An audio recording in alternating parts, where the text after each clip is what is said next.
പർപ്പസിൻ്റെ ഇത് നമ്മൾ proposition logic വഴി നമ്മൾ ഇൻഫർ ചെയ്യാൻ പറഞ്ഞിട്ടുണ്ട്. സോ ഇതാണ് നമ്മൾ റൂൾസ് തന്നേക്കുന്നത്. 4 റൂൾസ് തന്നിട്ടുണ്ട്.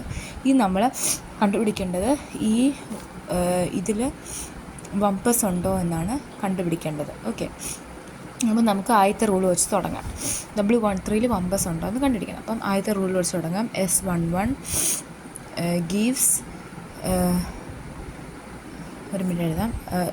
S11 gives not W11, not W12 or not W21. Okay, ഇതാണ് നമ്മുടെ first one. Okay, first rule. എന്നിട്ട് നമുക്കറിയാം ഇവിടെ നമുക്ക് നോട്ട് S11 ആണ് നമുക്കറിയാം. അപ്പം നോട്ട് S11 നമ്മൾ മോഡസ് പോണൻസ് വരെ പഠിച്ചിട്ടുണ്ട്. നമുക്ക് ഇത് ഇങ്ങനെയാണെങ്കിൽ നമുക്ക് ഇത് ട്രൂ ആണെങ്കിൽ ക്യൂ ട്രൂ ആണെന്ന് പഠിച്ചിട്ടില്ലേ, മോഡസ് പോണൻസ് വരി. അങ്ങനെ മോഡസ് പോണൻസ് വരി നമ്മൾ എന്ത് കിട്ടും, ഇത് ട്രൂ ആയിട്ട് കിട്ടും. ഓക്കെ, അടുത്ത റൂൾ എടുക്കാം. S21 gives not of W11 or not of W21 or not of W22 or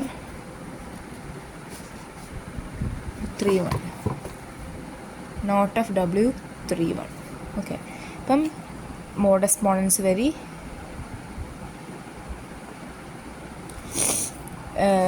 ഇത് ട്രൂ ആണെങ്കിൽ ഇത് ഇത്രയും ട്രൂ ആയിരിക്കുമല്ലോ. അപ്പോൾ ഇത് ഇത്രയും ട്രൂ ആണ്.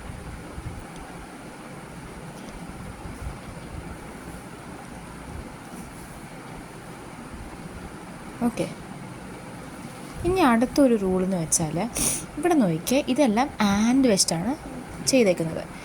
നമ്മൾ ഇൻ 1 ഈ ആൻഡ് എലിമിനേഷൻ നമുക്കുണ്ടല്ലോ. അപ്പോൾ അത് നമ്മൾ എങ്ങനെ എഴുതും? ആൻഡ്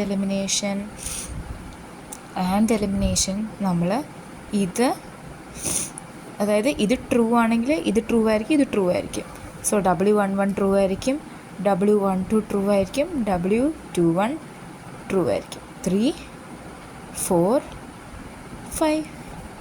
ഇനി അടുത്ത് ഇൻ 2 അതുപോലെ തന്നെ W11 ട്രൂ ആയിരിക്കും, അതിന് എഴുതേണ്ട ആവശ്യമില്ല. W21 ട്രൂ ആയിരിക്കും, അതിന് എഴുതേണ്ട ആവശ്യമില്ല. W22 ട്രൂ ആണ്. W31 നോട്ടുണ്ട്. ഓക്കെ, 31 ട്രൂ ആയിരിക്കും.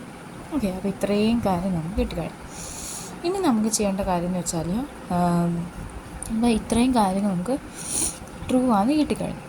ഇനി നമ്മൾ